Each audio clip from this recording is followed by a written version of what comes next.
La parole est maintenant à Madame Isabelle Santiago pour le groupe socialiste et apparenté.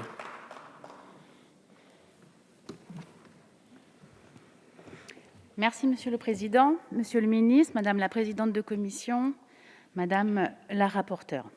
Je prends ici la parole en lieu et place de ma collègue Hélène Vainqueur-Christophe, responsable pour notre groupe sur ce texte et qui ne peut être présente aujourd'hui.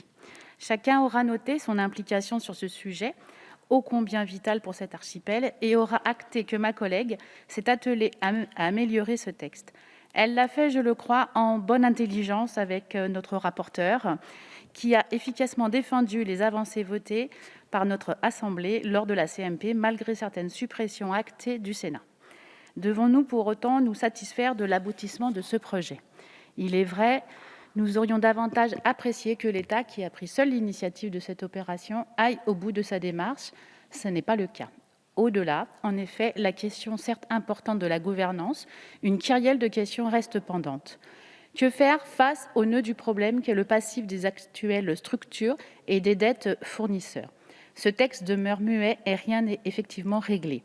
Face à notre Assemblée, vous avez certes accepté sans aucune valeur juridique de faire remonter uniquement 44 millions de dettes financières dans le futur syndicat.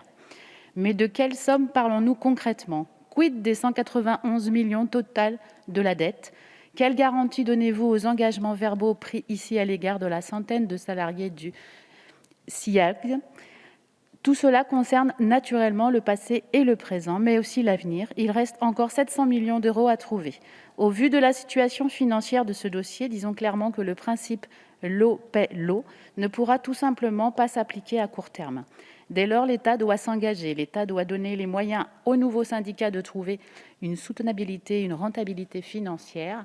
Cette période de crise vous offre plusieurs outils, plan de relance, création de structures de défaisance, ou mieux encore, à travers une garantie d'État sur 30 ans de 500 millions d'euros de prêts aux collectivités. En rejetant ces options proposées à maintes reprises par notre groupe, l'État commet une erreur gravissime. À l'heure où les milliards pleuvent, il y a là le risque de non-assistance à un peuple en danger. Bien sûr, l'eau est une compétence locale. Jamais pourtant l'État n'a reconnu que dans une période plus ancienne, le contrôle de légalité a manifestement failli.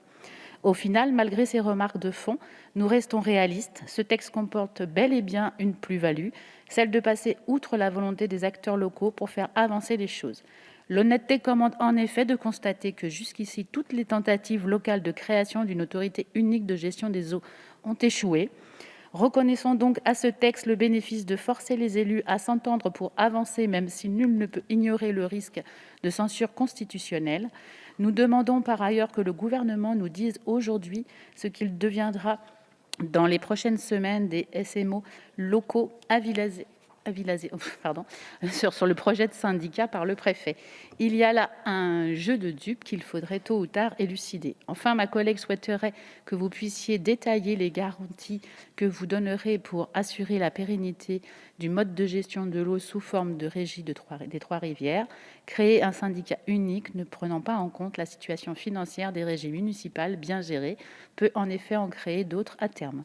En dépit de ces nombreuses remarques et avertissements, le groupe socialiste et apparenté votera ce texte. Et j'ai entendu, Monsieur le ministre, vos réponses. Excusez-moi. Merci.